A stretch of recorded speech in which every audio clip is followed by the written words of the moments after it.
BRS working president KTR CM Revanth రెడ్డిపై చాలా aggressive allegations చేశారు సార్. రేవంత్ రెడ్డి చాలా ఇన్సెక్యూర్ ఫీల్ అవుతూ ఉన్నారు. ముఖ్యమంత్రి పదవి పోతుందని భయపడుతూ ఉన్నారు. అందుకే భట్టి, పొంగులేటి, ఉత్తమ్ తన సీటుకు ఎసరు పెడతారని సీఎం రేవంత్ భావిస్తూ ఉన్నారు. వేలాది ఫోన్లు ట్యాప్ చేయిస్తూ ఉన్నారు. అవసరమైతే లై డిటెక్టర్ దమ్ముంటే లై డిటెక్టర్ పరీక్షకు రావాలి అంటూ కేటీఆర్ రేవంత్కు సవాల్ విసిరారు సార్. ఒకసారి బైక్ ప్లే చేయండి. అట్లాగే నేను రేవంత్ రెడ్డిని అడుగుతా ఉన్నా, సూటిగా అడుగుతా ఉన్నా, దమ్ముంటే మగాడివైతే చెప్పు, నీ సీటుకు ఎవడెసరు పెడతాడో అని చెప్పి, ఇవాళ డిప్యూటీ సీఎం భట్టి విక్రమార్క, అదేవిధంగా రెవెన్యూ మంత్రి పొంగులేటి, అట్లాగే ఉత్తమ్ కుమార్ రెడ్డి ఇరిగేషన్ మంత్రి, వీళ్ళ ఫోన్లు నువ్వు ట్యాప్ చేయట్లేదా? ఈరోజు చెప్తావా? నీ మనవాడి మీద ఒట్టేసి చెప్తావా బయటకు వచ్చి నేను వీళ్ళ ఫోన్లు ట్యాప్ చేయట్లేదని? రాష్ట్రంలో వేలాది ఫోన్లు ట్యాప్ చేస్తున్నమాట వాస్తవం కాదా? చెప్తావా? లై డిటెక్టర్ ముందు కూర్చొని చెప్తావా? మగాడివైతే రా, బయటకు వచ్చి ఒట్టేసి చెప్పు దమ్ముంటే. చేసేది దౌర్భాగ్య పనులు, గలీజ్ పనులు, మీదికెళ్ళి పెద్ద పెద్ద మాటలు. ఒక గల్లీ రౌడీలాగా ఢిల్లీకి పోయి సిల్లీ మాటలు మాట్లాడిన ముఖ్యమంత్రికి నేను ఒకటే చెప్తా ఉన్నా, 50 సార్లు పోయావు ఢిల్లీకి దాదాపుగా, ఇంకోసారి అయిపోతే 50, హాఫ్ సెంచరీ. 50 పైసలు వచ్చినాయి నువ్వు 50 సార్లు పోతే. పోవడం, చీకట్లో మోడీ కాళ్ళు పట్టుకోవడం, చీకట్లో అమిత్ షా కాళ్ళు పట్టుకోవడం, రాహుల్ గాంధీ ఏమో దేక్తలేడు, నిన్ను అపాయింట్మెంట్ ఇస్తలేడు. ఇక ఈయన నా గురించి మాట్లాడతాడు. సో భారతీయ జనతా పార్టీ నుంచి కూడా బండి సంజయ్ రియాక్ట్ అయ్యారు సార్ కేటీఆర్ మాటల మీద. కాంగ్రెస్ హయాంలోనూ ఫోన్ ట్యాపింగ్ జరుగుతుందేమో అనే అనుమానాన్ని వ్యక్తం చేసిన పరిస్థితి. సార్ బీఆర్ఎస్ మీద ఆరోపణలు ఉన్నాయి కదా సార్. బీఆర్ఎస్ హయాంలో కాంగ్రెస్ నేతల ఫోన్లు ట్యాప్ జరిగాయి అనేది ఒక కేసు కూడా నమోదైన పరిస్థితి. సో ఇప్పుడు బీఆర్ఎస్ఏ కేటీఆర్ఏ రేవంత్ మీద ఆరోపణలు చేస్తూ ఉన్నారు. ఎందుకు ఈ ఆరోపణ? అంటే పొలిటికల్ డిస్కోర్స్లో ఏంటంటే లా చట్టం ఏంటి, ఇన్వెస్టిగేషన్ ఏంటి, సాక్ష్యాధారాలు ఏంటి, విచారణ ఏంటి, కోర్టులు ఏంటి అనేవి ఉండవు. పొలిటికల్ డిస్కోర్స్లో ఉండేది ఏంటంటే పబ్లిక్ పర్సెప్షన్ ఎలా బిల్డ్ చేయాలి, పొలిటికల్ నరేటివ్ని ఎలా క్రియేట్ చేయాలి. ఎందుకంటే రాజకీయ నాయకులకు దృష్టిలా పొలిటికల్ ట్రయల్ అంటే ప్రజా కోర్టులో రాజకీయ విచారణ నిరంతరం జరుగుతూ ఉంటుంది. ప్రజా కోర్టులో ఉండే పొలిటికల్ ట్రయల్లో తమ వాయిస్ వినిపించాలన్నదే రాజకీయ పార్టీల, రాజకీయ నాయకుల ఆలోచన. అందువల్ల లీగల్గా దానికి బేసిస్ ఉందా, జ్యుడిషియల్గా దానికి బేసిస్ ఉందా, ఇవన్నీ వాళ్ళు పట్టించుకోరు. ఫస్ట్ దానికన్నా ముందు ఒక్క కేటీఆర్ఏ కాదు, చాలామంది రాజకీయ నాయకులు ఈ పదం వాడుతుంటారు. మగాడైతే ఇప్పుడు మీరు విన్న బయటలో 2 సార్లు వచ్చింది అది. సో ఇది ఒక ప్యాట్రియార్కల్ మైండ్ సెట్, అది అన్కాన్షియస్గానే రావచ్చు. కేటీఆర్ ఒక్కరే ఇలా అంటున్నారని అంటలేను, చాలామంది పొలిటికల్ లీడర్లకి అలవాటు ఉంటుంది. మగాడైతే రా, గాజులు పెట్టుకున్నావా, అసలు ఈ వాట్ డస్ ఇట్ ఇండికేట్? ధైర్యం మగవాళ్ళకే ఉంటుంది. నువ్వు మగాడివైతే రా అంటే అర్థం ఏంటి? ధైర్యం ఉంటే రానే కదా. అంటే ఆడవాళ్ళకి ధైర్యం ఉండదా? సో ఆడవాళ్ళకి ధైర్యం ఉండదు అని ఎవరు చెప్తారు? రుద్రమాదేవి అమ్మవారంటేనే అసలు హిందూ ధర్మంలో సర్వశక్తివంతురాలు, అత్యంత శక్తివంతురాలు అమ్మవారే కదా. మీకు చరిత్రలో మనం చాలా చూసాం కదా, సీతమ్మ వారు, ద్రౌపది, వీళ్ళందరూ కూడా పౌరాణిక గాథల్లో మీరు చూస్తే చాలా శక్తివంతులు వాళ్ళు, అలాగే సాధారణ ప్రజలు కారు వాళ్ళు. మీకు ఉద్యోగ పర్వంలో ఒక ఘట్టం ఉంటుంది, పాండవులు ఈ జూదంలో ఓడిపోయి తలలు వంచుకొని కూర్చున్నప్పుడు ద్రౌపది వాళ్ళని ఉద్దేశించి అంటది, మా అత్త వీరమాత అవుతుందని మేము ఆశపడ్డాం, కానీ ఆమె వీరమాత కాకపోయినా మా హిడింబ, మా సుభద్ర, నేను వీరమాతలమైతాం అన్నాడు. అంటే ఏంటి ఆమె అన్నది? మీకు చేత కాకపోతే, పురుషులుగా మీరు చేత కాకపోతే, కౌరవులను ఓడించలేకపోతే, యుద్ధం చేయలేకపోతే, ధర్మం పేరిట చేతులు ముడుచుకుంటే మా హిడింబ, మా సుభద్ర, నేను. కర్ణశ్రీ అద్భుతమైన పద్యం ఉంటుంది. మా హిడింబ, సుభద్ర, ద్రుపదాత్మజ అయిన నేను, ద్రౌపది కూతురైన నేను, మేము వీరమాతలమవుతామని. అంటే ఘటోత్కచుడు, అభిమన్యుడు, ఉప పాండవులు చూసుకుంటారు అని. సో అందువల్ల స్త్రీల పౌరుషానికి ఇది ఒక ప్రతీక కదా. సో అందువల్ల నేను ఎందుకు చెప్తున్నా అంటే, చరిత్రలో రాణి రుద్రమాదేవి, ఝాన్సీ లక్ష్మీబాయి, చాకలి ఐలమ్మ ఇలాంటి పోరాట వీర నారీమణుల్ని ఈ గడ్డ చూసింది. పౌరాణిక గాథల్లో మహాపరాక్రమానికి సింబల్స్గా ఉన్న సీతమ్మ తల్లి, సత్యభామ, ద్రౌపది పౌరాణిక గాథల్లో చూసాం. మీకు నిజ జీవిత రాజకీయాల్లో చూసాం. ఇందిరాగాంధీని 1971 వార్ తర్వాత సాక్షాత్తు అటల్ బిహారీ వాజ్పేయి దుర్గామాతతో పోల్చాడు కదా. సో 90,000కు పైగా పాకిస్తాన్ సైనికులు తలలు వంచుకొని భారత కమాండ్ ముందు లొంగిపోయారు కదా.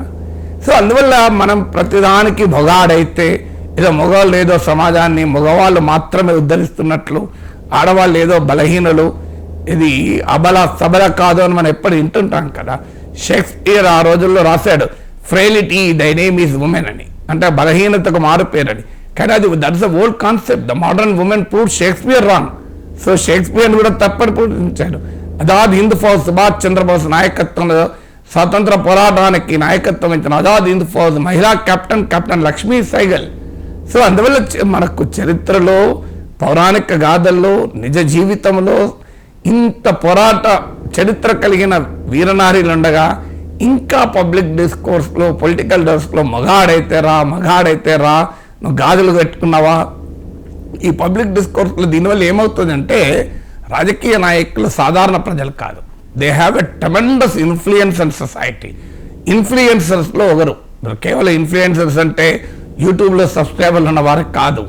ఇన్ఫ్లుయెన్సర్స్ అంటే సినిమా వాళ్ళు ఇన్ఫ్లుయెన్సర్సే, స్పోర్ట్స్ స్టార్లు ఇన్ఫ్లుయెన్సర్సే, పొలిటీషియన్స్ ఇన్ఫ్లుయెన్సర్సే, అఫ్ కోర్స్ మీడియాలో పాపులారిటీ ఉన్న వాళ్ళు కూడా ఇన్ఫ్లుయెన్సర్సే. అంటే సమాజం పైన బలమైన ముద్ర వేయగలిగే నాయకత్వ స్థాయిలో ఉన్నవారు ఎప్పుడు కూడా ఈ అవుట్డేటెడ్ మైండ్ సెట్, కాలం చెల్లిన ప్యాట్రియార్కల్ మైండ్ సెట్, పితృస్వామిక భావజాలాన్ని పెంచకూడదు.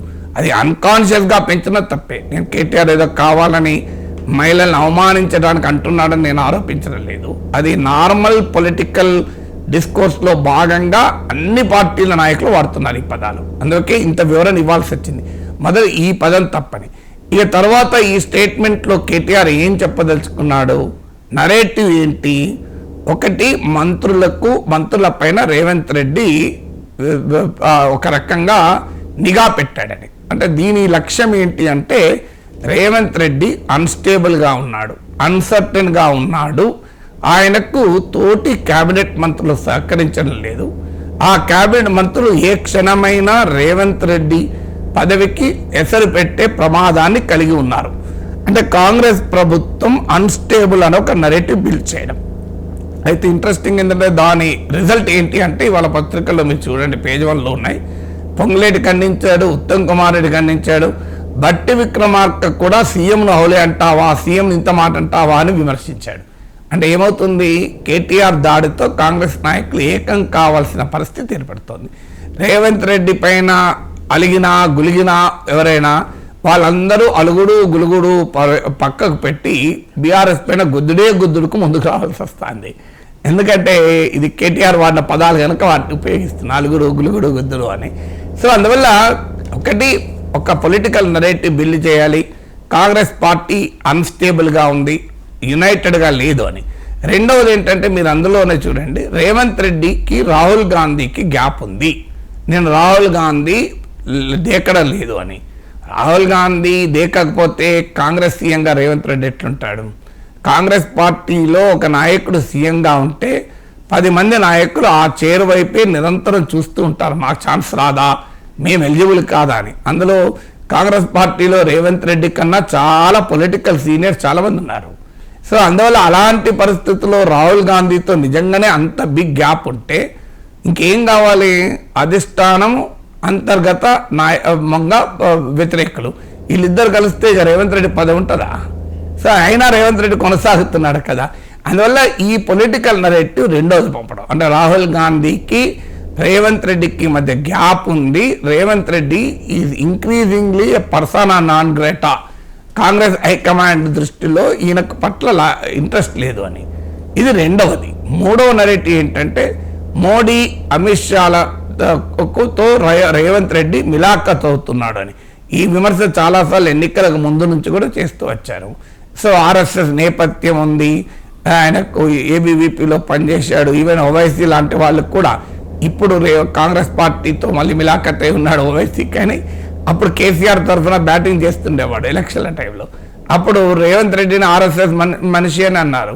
దానికి ఇటీవల రేవంత్ రెడ్డి ఒక హ్యూమరస్ టోన్లో, ఒక అంటే సటారికల్ ఒక హ్యూమరస్ వ్యంగ్య ఒక ఆసక్తికరమైన రీతిలో నా స్కూలింగ్ మోడీ దగ్గర బీజేపీలో, నా కాలేజు టీడీపీలో, నా ఉద్యోగం రాహుల్ గాంధీ దగ్గర అన్నందుకు దాన్ని కూడా ఇప్పుడు కోట్ చేస్తూ చూడు మోడీతో ఏదో చీకటి ఒప్పందం ఉందని ఇలా కామెంట్ చేయడం ద్వారా బీజేపీ బీఆర్ఎస్ ఒక్కటి కాదు, BJP Congress at least BJP Revanth Reddy ఒక్కటి. రేవంత్ రెడ్డి కాంగ్రెస్లో నమ్మకస్తుడు కాదు, కాంగ్రెస్ని ఎప్పుడైనా ముంచి బీజేపీతో చేతులు కలుపుతాడు అని నేను జ్యోతిరాదిత్య సింధియా అనేటువంటి ఒక వాతావరణాన్ని కల్పించడం. అందువల్ల కేటీఆర్ ఒక పొలిటికల్ స్టేట్మెంట్ ఇచ్చాడంటే దాని ఉద్దేశం ఒక పబ్లిక్ పర్సెప్షన్, ఒక పొలిటికల్ నరేటివ్ బిల్డ్ చేయడం. ఎవరు లైవ్ డిటెక్టర్లు కేటీఆర్ అడిగితే రేవంత్ రెడ్డి లైవ్ డిటెక్టర్ వస్తాడా, రేవంత్ రెడ్డి అడిగితే కేటీఆర్ వస్తాడా? లైవ్ డిటెక్టర్లు వ్యక్తుల ఛాలెంజెస్ పైన ఉండదు. ఓట్టేసుకుంటే ఏమొస్తుంది, నేను ఓట్టేసుకుంటే పని అయిపోతుందా? చాలామంది చాలా ఓట్లేసుకుంటారు, ఓట్లేసుకుంటే పనులు అవుతాయా? సో అందువల్ల ఒట్టేసుకుంటూ చట్టం ముందు ఒట్టు నిలబడదు. సో చట్టం ముందు నిలబడేది ఒట్లు కాదు. లైవ్ డిటెక్టర్ టెస్టులు కోర్టులు ఆదేశించాలి తప్ప ఎవరు పడితే వాళ్ళు తీసుకెళ్ళి నువ్వు అన్నావు కదా అని ఒక లైవ్ డిటెక్టర్ ఒక ఏటీఎం సెంటర్ లాగా రోడ్డు పక్కన ఉంటే ఎవరన్నా కార్డు ఉన్నోడు పోయి డబ్బులు డ్రా చేసుకున్నట్టు ఉండదు కదా. పబ్లిక్ టెలిఫోన్ బూత్ కాదు ఓ లైవ్ డిటెక్టర్. ఎవరైనా పొలిటీషియన్లలో పోయి చాలా ఇట్లా పెడితే లైవ్ డిటెక్టర్ టెస్ట్ అవుతుంది, ఆ డయాగ్నాస్టిక్ టెస్ట్ అదేమన్నా నువ్వు ఎక్స్రే తీయించుకున్నట్టు సిటీ స్కాన్ తీయించుకున్నట్టు లైవ్ డిటెక్టర్ ఉండవు కదా. అది కేటీఆర్ తెలియక కాదు, but that is a part of the political perception building. అంటే నేను ఇంతకుముందు చెప్పినట్లు చట్టం ఎలా ఉన్నా పబ్లిక్ పర్సెప్షన్ బిల్డ్ చేయాలి. ఇంకొక ముఖ్యమైనది ఏంటంటే ఆల్రెడీ టెలిఫోన్ ట్యాపింగ్లో బీఆర్ఎస్ పైన కేసు చాలా సీరియస్గా ఉంది, అది రోజు రోజుకు బిగించుకుపోతుంది. పొలిటికల్ సర్కిల్స్లో వాదన ఏంటంటే ఇది చాలా సీరియస్ గ్రావిటీ ఉన్న కేసు అని. సో దాని నుంచి ప్రజల్ని ఒక న్యూ నార్మల్ అంటే రాజకీయాల్లో ఎవరైనా అధికారంలో ఉంటే చేసే పనే ఇది. ఇదేమి బీఆర్ఎస్ మాత్రమే చేసిందా, కాంగ్రెస్ చేస్తుంది, బీజేపీ చేస్తుంది, అన్ని పార్టీలు చేస్తుంది అంటే దానికి ఉన్న సీరియస్నెస్ను టెలిఫోన్ ట్యాపింగ్ బీఆర్ఎస్ పైన ఉన్న టెలిఫోన్ ట్యాపింగ్ కేసులో సీరియస్నెస్ను గ్రావిటీని తగ్గించి ఇది న్యూ నార్మల్, ఇది సాధారణమే అని ఒక అభిప్రాయాన్ని కలిగించడం కూడా లక్ష్యం. అందువల్ల ఒక మల్టిపుల్ పొలిటికల్ నరేటివ్స్ను బిల్డ్ చేసే క్రమంలో చేసిన వ్యాఖ్య ఇది. అండ్ రేవంత్ రెడ్డి ఆరోపించారు కదా సార్, కేటీఆర్ లోకేష్తో కలిశారు, చీకట్లో ఏదో ఒప్పందం జరిగింది అని చెప్పేసి. దాని మీద కూడా కేటీఆర్ రియాక్ట్ అయ్యారు సార్. కలిస్తే తప్పేంటి అంటూ ఉన్నారు కేటీఆర్ బయట. నేనేదో లోకేష్ని కలిసినట్టు అర్ధరాత్రి పోయి మేమేం చేసినా బాజాప్తా చేస్తాం, బేజాప్తా చేయాల్సిన కర్మ మాకు లేదు. అయినా నాకు తెలియక అడుగుతా, లోకేష్ ఏమైనా నీ లెక్క అంతర్రాష్ట్ర దొంగనా? లోకేష్ ఏమైనా నీ లెక్క సంచులు మోసినోడా? లోకేష్ ఏమైనా నీ లెక్క చదువు రానోడా? కలిస్తే తప్పేంది, ఒకవేళ కలవలేదు కలిస్తే తప్పేంది? అయినా నాకు తెలియక ఇంకో మాట అడుగుతా, పక్క రాష్ట్ర మంత్రి యువకుడు, నాతో డెఫినెట్గా సత్సంబంధాలు ఉన్నాయి, ఇద్దరం కూడా ఫ్రెండ్లీగా ఉంటాము, కలవలేదు కానీ కలిస్తే తప్పేంది నాకు తెలియక అడుగుతా. అయినా మీ పెద్ద బాసు చంద్రబాబు కొడుకే కదా, నేను ఏదో గుండానో దావుద్ ఇబ్రాహింనో చీకట్లో కలిసినట్టు డైలాగులేంద్ర హౌలా. నేను అడిగింది ఏంది, నేను చెప్పింది ఏంది? నేను ఉన్న దొంగను కలిసిన నీలాగా, లేకపోతే నీలాగా లోఫర్ రాజకీయాలు చేస్తున్నాను ఢిల్లీలో పోయి చీకట్లో పోయి అమిత్ షా కాళ్ళు పట్టుకొని చీకట్లో పోయి మోడీ గారి పాదాలకు ప్రణమిల్లి చిల్లర రాజకీయం చేస్తున్నానా? పక్క రాష్ట్ర మంత్రి యువకుడు నాకు తమ్ముళ్ళు అంటాడు, కలిస్తే కలుస్తా కానీ నేను కలవలేదు. దానికి ఏదో పెద్ద ఈయనేదో గొప్ప విషయం కనిపెట్టినట్టు. ఆయన నాకు తెలియక అడుగుతా, పాలన గురించి తెలుసుకోవాలంటే మమ్మల్నే కలుస్తారు బీఆర్ఎస్లను, దోపిడీ గురించి తెలుసుకోవాలంటే నిన్ను కలుస్తారు. ఆయన నన్ను కలిస్తే నీకేం నొచ్చింది? ఆయన నన్ను కలిసినా నీకేం బాధ అవుతుంది? నాకు అట్లా తెలియక అడుగుతా. లోకేష్ పొగుడుతున్నాడు. అన్నిటికన్నా ఇంట్రెస్టింగ్ ఏంటంటే మీకు లోకేష్ పట్ల చాలా సానుకూలంగా మాట్లాడినట్టు. ఆయన చదువుకున్నవాడు, ఆయన సంచులు మోయడు, ఆయన పాలిటిక్స్లో హానెస్ట్, ఆయన అని సర్టిఫికెట్ ఇస్తున్నాడు. అంటే కేటీఆర్కు రేవంత్ కన్నా లోకేష్ చాలా గొప్పవాడని సర్టిఫికెట్ ఇస్తున్నాడు. ఎందుకంటే కానీ నిన్నదాకా ఇప్పటికి కూడా రాజకీయం ఏంటి బీఆర్ఎస్ది, చంద్రబాబు నాయుడు తెలంగాణ ద్రోహి, తెలంగాణకు ప్రమాదము, చంద్రబాబు నాయుడుతో రేవంత్ రెడ్డి మిలాఖత్ అవుతున్నాడు అంటూ ప్రతిరోజు ఇదే కదా. మీరు నమస్తే తెలంగాణ పేజ్ 1 చూస్తే అర్థమవుతుంది. ఒకవైపు చంద్రబాబు నాయుడిని టార్గెట్ చేస్తూ తెలంగాణలో రాజకీయం ఇప్పుడే కాదు మొదటి నుంచి. నేను నిన్న మాట్లాడినప్పుడు చెప్పాను ఎందుకు ఈ వ్యూహం బీఆర్ఎస్ చేస్తోందని కూడా. 2018 ఎన్నికల్లో అయితే మహాకూటమిని ఓడించడానికి ప్రధాన దాడి చంద్రబాబు నాయుడు మీదే కదా. ఇప్పటికీ కూడా రేవంత్ రెడ్డి చంద్రబాబు నాయుడులు గురు శిష్యులు అనే ఒక నరేటివ్ బిల్డ్ చేస్తూ చంద్రబాబు నాయుడు తెలంగాణకు అత్యంత పెద్ద ప్రమాదము అనే నరేటివ్ అరౌండ్ పాలిటిక్స్ నడుపుతున్న బీఆర్ఎస్ ఇప్పుడు రేవంత్ రెడ్డిని ఎదుర్కోవడానికి ఆఖరికి లోకేష్ను పొగిడే నరేటివ్, ఈ రెండు కౌంటర్ థింగ్ కదా. అందులో మళ్ళీ పాలన గురించి తెలుసుకోవాలంటే మా దగ్గరికి వస్తాను అంటే లోకేష్ కేటీఆర్ దగ్గర పాఠాలు నేర్చుకుంటున్నాడా? సో అది తెలుగుదేశం అంగీకరిస్తుందా?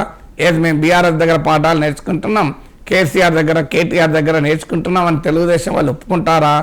ఇంకొకటి, రాజకీయాల్లో ప్రత్యర్థులు విమర్శించవచ్చు, కానీ ఇది ప్రజాస్వామిక దృక్పథం కాదు. ఒక ముఖ్యమంత్రిని పట్టుకొని అవలే అనడం. అయితే అంతకుముందు రేవంత్ రెడ్డి కేసీఆర్ అనలేదా అన్నప్పుడు అప్పుడు కూడా తప్పనే చెప్పినాం అలాంటి వాళ్ళం. రేవంత్ రెడ్డి అన్నాడా, కేటీఆర్ అన్నాడా, రేవంత్ రెడ్డిని అన్నారా, కేసీఆర్ అన్నారా, మాకు సంబంధం లేదు. ఎవరు ఎవరిని అభ్యంతరకర భాషలో విమర్శించినా అది తప్పని ప్రతిసారి చెప్తున్నా. ఇప్పుడు మరోసారి కూడా చెప్పేది ఏంటంటే ఈ భాష ప్రజలకు గౌరవాన్ని ఇవ్వదు, రాజకీయాల పట్ల అసహ్యాన్ని పెంచుతుంది, రాజకీయాల పట్ల ఏలినేట్ అవుతున్నారు ప్రజలు. బహుశా రాజకీయ నాయకుల లక్ష్యం కూడా అదే అయి ఉంటుంది.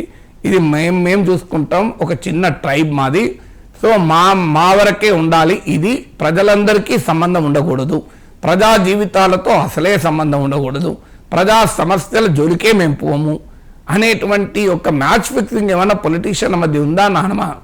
ఎందుకంటే ప్రజలకు దూరంగా రాజకీయాలను తీసుకెళ్ళాలి. ఎందుకంటే ప్రజా సమస్యలు, ప్రజా ఇష్యూస్ వీటిపైన డిస్కోర్స్ కన్నా కూడా పర్సనల్ లంగా, లుచ్చా, వౌలే ఇట్లాంటి పదాలతో తిట్టుకున్నారనుకోండి, ప్రజలు ఏం చేస్తారు?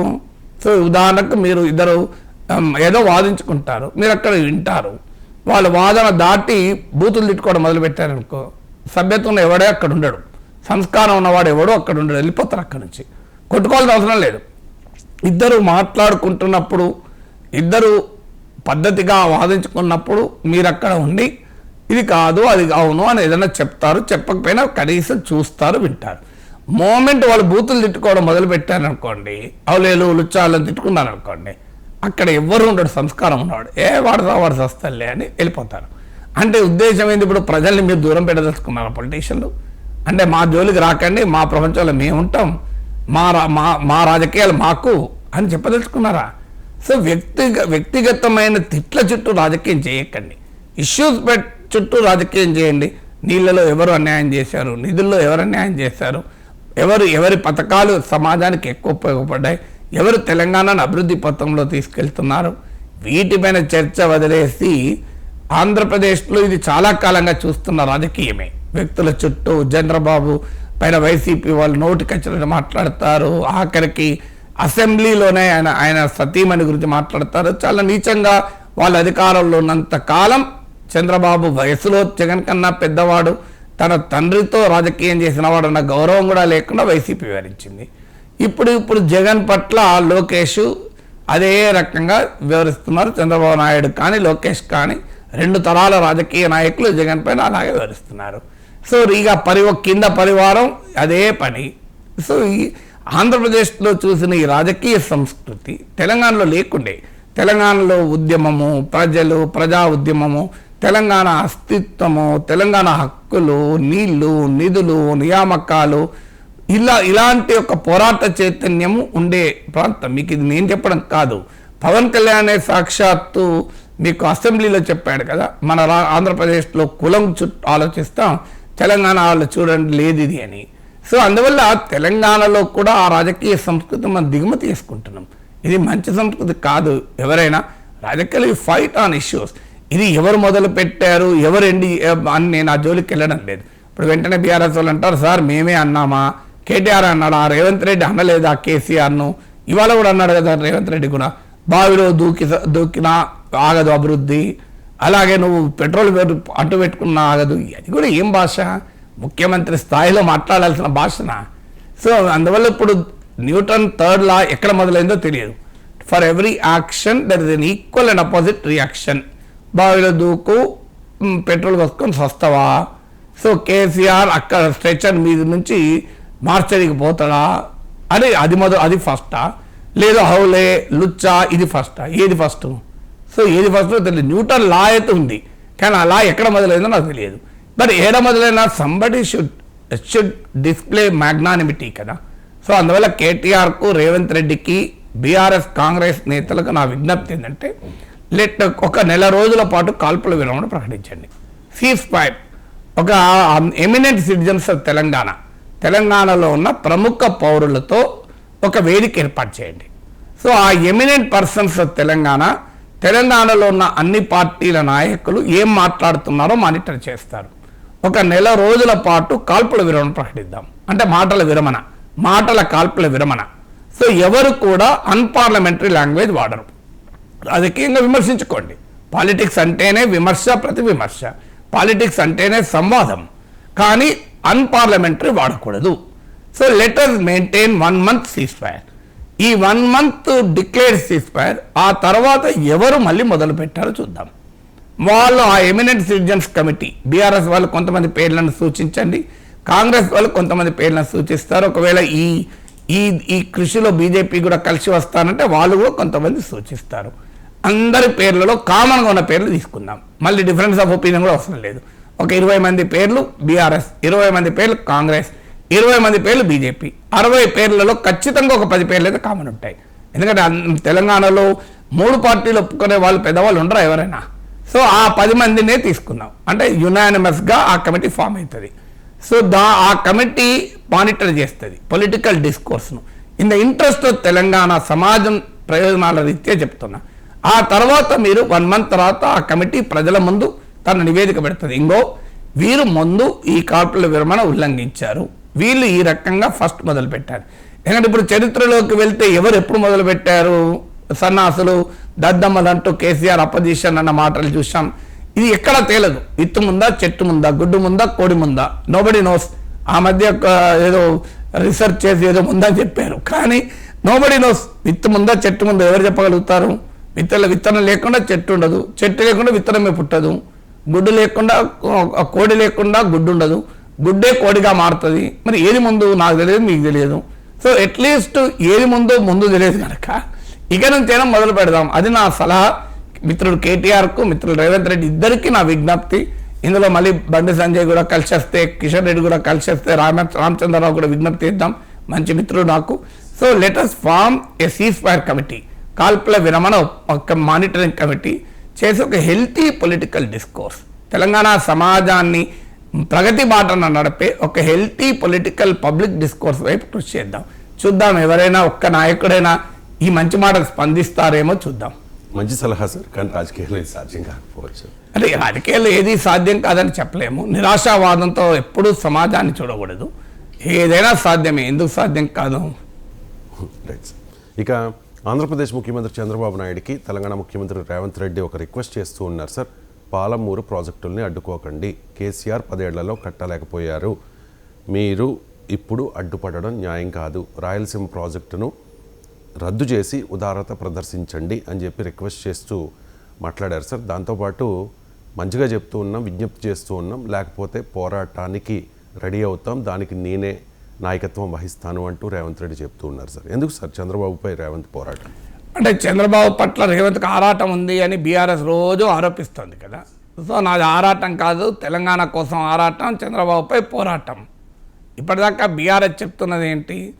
రేవంత్కు చంద్రబాబుపై ఆరాటం, అందుకే తెలంగాణ ప్రజలకు వ్యతిరేకంగా చేస్తున్నాడు అన్నది వాళ్ళు ఒక నెరేటివ్ బిల్డ్ చేయదలుచుకున్నారు. సో ఆ నెరేటివ్ను కౌంటర్ చేయడానికి ఇప్పుడు రేవంత్ రెడ్డి చంద్రబాబుపై కూడా పోరాటం అని. అలాగే గోదావరి మనకచెర్ల విషయంలో ఒక పారాడాక్స్, ఒక విచిత్ర పరిస్థితి నెలకొంది. గోదావరి మనకచెర్ల అసలు చర్చే జరగలేదు, వాళ్ళు కడతామని ఆంధ్రప్రదేశ్ అంటే కదా మేము ఆపడం అనేది రేవంత్ రెడ్డి చెప్పిన మాట.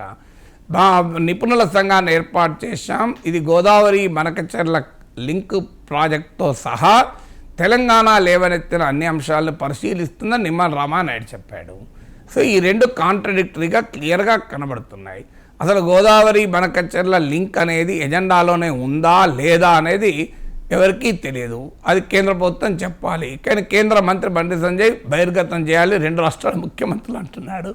సో ఈ మనకచెర్ల విషయంలో ఆల్రెడీ ఒక గందరగోళ పరిస్థితి నిలబడ్డది. అందువల్ల ఆంధ్రప్రదేశ్ కోసం చంద్రబాబు నాయుడుతో ఉన్న ఫ్రెండ్షిప్ కోసం రాజీ పడుతున్నాడు రేవంత్ రెడ్డి అనే ఒక పర్సెప్షన్ బిల్డ్ చేయాలనేది బీఆర్ఎస్ ప్రయత్నం. అందుకొరకే రాయలసీమ ప్రాజెక్టుల పైన పోరాటం అన్నాడు. ప్రత్యేకంగా రాయలసీమ ప్రాజెక్టులు అనడం ఏంటి? గోదావరి మనకజలో కూడా రాయలసీమ ప్రాజెక్టే కదా. సో అందువల్ల రాయలసీమ ప్రాజెక్టు అన్నారు. గోదావరి నీళ్లను రాయలసీమ తీసుకెళ్ళటానికి మనకజల దాకా ఎత్తిపోస్తారు కదా. సో అందువల్ల ప్రాక్టికల్గా ఆంధ్రప్రదేశ్ తెలంగాణలో ఇప్పటికీ జరుగుతున్నది ఏంటంటే చంద్రబాబు నాయుడు చుట్టూ రాజకీయం జరుగుతుంది. సో చంద్రబాబు నాయుడు 11 ఏళ్ల తర్వాత కూడా ఈ still centre of Telangana politics. మీకు 2018లో చూసాం. ఇది మహాకూటమి కాంగ్రెస్ టీడీపీల మధ్య పొత్తు కుదిరితే చంద్రబాబు నాయుడే ముందుండి తెలంగాణ రాజకీయాలు నడిపిస్తున్నాడని మొదలైంది. తర్వాత ఇప్పుడు 2023 తర్వాత రేవంత్ రెడ్డి చంద్రబాబు నాయుడు మనిషి అనేది మళ్ళీ మొదలైంది. అందువల్ల దీనికి బలాన్ని చేకూర్చేటువంటి పరిణామాలు ఏంటి అంటే చంద్రబాబు నాయుడు ఇప్పటి వరకు రేవంత్ రెడ్డికి పట్ల సానుకూలంగా తెలుగుదేశం నాయకులు, ఆంధ్రప్రదేశ్ నాయకులు కూడా మాట్లాడడం, తర్వాత ఆంధ్రప్రదేశ్ రాజకీయాల్లో తెలుగుదేశానికి అనుకూలంగా ఉన్న మీడియా, ఆ 2 పత్రికలు, ఆ 2 టీవీ ఛానళ్ళు అని అంటుంటారు కదా, వాళ్ళు ఇక్కడ రేవంత్ రెడ్డికి అనుకూలంగా ఉండడం, ఇది కూడా ఒక డైమెన్షన్ మీకు. అంటే తెలుగుదేశం అనుకూల మీడియాగా ముద్రపడిన పత్రికలు, టీవీ ఛానళ్ళు రేవంత్ అనుకూలంగా కూడా ఉండడం వల్ల బీఆర్ఎస్ చేస్తున్న ఈ నరేటివ్కు బలం చేకూరింది. నిజంగా రేవంత్ రెడ్డికి కూడా ఇక్కడ జాగ్రత్త పడాలి. ఎందుకంటే తెలంగాణ వాదము ఉద్యమ కాలం నుంచి కూడా చంద్రబాబు నాయుడు పట్ల అభివృద్ధి, ఐటీ రంగము ఇలాంటి అంశాలలో గౌరవం ఉన్నప్పటికీ తెలంగాణ అస్తిత్వము అనే అంశం వచ్చినప్పుడు చంద్రబాబు పట్ల నెగిటివ్ ఉంటుంది తెలంగాణ సొసైటీ. అందుకే మీకు తెలంగాణలో తెలుగుదేశం పార్టీ మనుగడ సాధించలేకపోయింది. బలమైన నాయకులు ఉన్నారు. ఇప్పటికీ కూడా అర్బన్ మిడిల్ క్లాస్లో చంద్రబాబు నాయుడు అంటే ఆ గౌరవం ఉంది. హైదరాబాద్ను ఒక ఐటీ క్యాపిటల్గా నిర్మించడంలో చంద్రబాబు నాయుడు అపూర్వమైన పాత్ర కాదని ఎవరు అనలేరు. సో హైదరాబాద్ డెవలప్మెంట్ మొత్తం చంద్రబాబు వలన అయింది. హైదరాబాద్ చరిత్ర అంతా చంద్రబాబు అనే క్లెయిమ్ సరైనది కాదు. కానీ రియాలిటీ ఏంటంటే ఐటీ రంగం మాత్రం చంద్రబాబు నాయుడు వేసిన పునాదులపైన డెవలప్ అయిన మాట నిజం కదా. సో అందువల్ల తెలంగాణలో కూడా అర్బన్ మిడిల్ క్లాస్లో మీకు చంద్రబాబు నాయుడు పట్ల గౌరవం ఉంది. సో ఆయన డెవలప్మెంట్ ఓరియంటెడ్, రిఫార్మ్ ఓరియంటెడ్ అని. కానీ ఆ గౌరవము ఉన్న మాట నిజం. కానీ అదే సమయంలో తెలంగాణ అస్తిత్వవాదము అనేది ముందుకొస్తే చంద్రబాబు నాయుడు పట్ల వ్యతిరేకత ఉంది. అందువల్ల చంద్రబాబు నాయుడు పట్ల అనుకూలత ఎంతుందో తెలంగాణ సమాజంలో, చంద్రబాబు నాయుడు విషయంలో, అస్తిత్వం విషయంలో తెలంగాణ అస్తిత్వంలో వ్యతిరేకత కూడా ఉంది. అందువల్ల రేవంత్ రెడ్డి కూడా ఇది గమనించాలి. చంద్రబాబు నాయుడు పట్ల అనుకూలంగా ఉన్న వాళ్ళు కూడా కాంగ్రెస్కి ఏం ఓట్లేయలే, బీఆర్ఎస్కి ఓట్లేశారు. హైదరాబాద్ నగరంలో కాస్త ఆంధ్ర ప్రాంత, సీమాంధ్ర ప్రాంతం నుంచి వచ్చిన ఓటర్లు ఎక్కువగా ఉండి గతంలో టీడీపీ మంచి విజయాలు సాధించింది. 2014లో కూడా మీకు గుర్తుండే ఉంటుంది, మల్కాజ్గిరి సీటు తెలుగుదేశం గెలుచుకుంది. మల్లారెడ్డి అప్పుడు ఎంపీగా గెలిచాడు. సో అందువల్ల అలాంటి బలమున్న ప్రాంతంలో కాంగ్రెస్ రాలేదు, బీఆర్ఎస్ వచ్చింది. ఎందుకంటే టీడీపీ ఓటర్ ఇదే basically anti Congress voter. Congress ముఖ్యమంత్రిగా రేవంత్ రెడ్డి పొలిటికల్గా వచ్చే డ్యామేజ్ గుర్తిస్తున్నాడా అనేది నా అనుమానం. అంటే చంద్రబాబు నాయుడుతో సన్నిహితము, చంద్రబాబు నాయుడు పట్ల సానుకూలము అనే డైమెన్షన్ డెఫినెట్గా రేవంత్ రెడ్డి డ్యామేజ్ చేస్తుంది పొలిటికల్గా. సో ప్రజాభవన్లో చంద్రబాబు నాయుడు రేవంత్ రెడ్డి కలిశారు. ఏం సాధించారు? అల్టిమేట్గా ఏంటి? అపెక్స్ కౌన్సిల్ మీటింగ్ కాకుండా కూడా కేంద్ర మీటింగ్ పెడితే కలిశారు. ఆంధ్రప్రదేశ్తో చర్చించకూడదా అని రేవంత్ రెడ్డి వాదన. చర్చించాల్సిందే, దాంట్లో ఏం డిస్ప్యూట్ లేదు. చర్చించేటప్పుడు చట్టబద్ధమైన వ్యవస్థలు ఉంటాయి. కానీ ప్రజాభవన్లో 2 ముఖ్యమంత్రులు కలవడం వల్ల ఏం ప్రయోజనం వస్తుంది? ఢిల్లీలో కలిశారు, అది అపెక్స్ కౌన్సిల్ మీటింగ్ కాదంటున్నారు, ఏం లాభం? సో తెలంగాణ ముఖ్యమంత్రిగా చట్టం కల్పిస్తున్న వ్యవస్థల వేదికలపైన కలవడం వేరు, ఇతర రకంగా కలవడం వేరు. దీనివల్ల ఏమవుతుంది అంటే బీఆర్ఎస్ ఒక నరేటివ్ బిల్డ్ చేస్తానికి, అంటే తెలంగాణ అస్తిత్వ వ్యతిరేక సింబల్గా ఉన్న చంద్రబాబు నాయుడుతో సానుకూలంగా ఉండి రేవంత్ రెడ్డి తెలంగాణ ప్రయోజనాన్ని దెబ్బతీస్తున్నాడు అన్న బలమైన నరేటివ్ రోజు బిల్డ్ చేస్తున్నారు. ఇది పొలిటికల్గా రేవంత్ రెడ్డికి నష్టం కలిగిస్తుంది. మరి ఎందుకు ఆయన గుర్తించలేకపోతున్నాడో తెలియదు. So still is not able to understand. అందువల్ల ఈ నరేటివ్ బిల్డ్ అవుతుంది కనుక ఇప్పుడు ఈ రకమైన స్టేట్మెంట్లు ఇస్తున్నారు. చంద్రబాబు నాయుడు పైనే నేను పోరాటం చేస్తాను అని, తెలంగాణ విషయంలో నేను కాంప్రమైజ్ కానని. అల్టిమేట్గా ప్రజల పర్సెప్షన్స్ ఎట్లా బిల్డ్ అవుతాయి అంటే రేవంత్ రెడ్డి రియాలిటీలో ఏం చేశారన్నది ప్రజలకు తెలియదు. చాలా విషయాలు ప్రజలకు తెలియదు. సో నిజంగానే అసలు గోదావరి, మీరు తెలంగాణకు వెళ్ళి 10 మందిని మైక్ పెట్టి గోదావరి బనకచెర్ల అంటే ఏంటి అని అడగని ఎంతమంది తెలుసు? అసలు చాలామందికి తెలియదు. సమస్య ఏమవుతుందంటే perceptions are built not by the acts of the leaders, perceptions are built by the words of the leaders. అందువల్ల రేవంత్ రెడ్డి నేనేం చేశాను, తెలంగాణకు నష్టం చేశానా, చంద్రబాబు నాయుడు పట్ల ఫ్రెండ్షిప్ ఉంటే దీనికి ఏం సంబంధం అనొచ్చు. అది రియాలిటీ కూడా కావచ్చు. తెలంగాణకు నిజంగానే రేవంత్ రెడ్డి నష్టం చేయకపోవచ్చు, కానీ పబ్లిక్ పర్సెప్షన్ ఎలా క్రియేట్ అవుతుంది అన్నది కీలకమవుతుంది. సో అందువల్ల బట్ సమ్హౌ ఈ చంద్రబాబు నాయుడు ముఖ్యమంత్రిగా, రేవంత్ రెడ్డి ముఖ్యమంత్రిగా ఇక్కడ అయినప్పటి నుంచి వ్యవహరిస్తున్న తీరులో క్లియర్గా సో చంద్రబాబు నాయుడు పట్ల ఏదో రేవంత్ రెడ్డికి పాజిటివ్ ఒపీనియన్ ఉంది. ఇది తెలంగాణ ప్రభుత్వ విధానాలపైన రిఫ్లెక్ట్ అవుతుంది అనే భావన బీఆర్ఎస్ బలంగా క్రియేట్ చేస్తుంది. అది ఇప్పటికిప్పుడు రాజకీయంగా నష్టం చేయగలిగిందా చెప్పలేం, కానీ but it has a potential to damage Revanth Reddy. ఎందుకు అంటే టీడీపీ ఓటర్ ఇది బేసికలీ యాంటీ కాంగ్రెస్ ఓటర్. 2014 నుంచి ఇప్పటి వరకు రాజకీయాలు చూస్తే టీడీపీ ఓటర్ బీఆర్ఎస్కే ఓటు వేశారు, టీడీపీ ఓటర్ కాంగ్రెస్కి ఏం ఓటు వేయలేదు. పైగా తెలంగాణ అస్తిత్వవాదం అనేది ముందుకు వచ్చినప్పుడు ఖచ్చితంగా చంద్రబాబు నాయుడు పట్ల వ్యతిరేకత ఉంటుంది. తెలంగాణ సమాజం అభివృద్ధి, ఐటీ అది వేరు, అది ఎప్పుడు రాదు కదా, ఎమోషనల్ ఇష్యూ ముందుకు వస్తుంది కదా. But I don't know why Revanth Reddy is still allowing that perception to be built.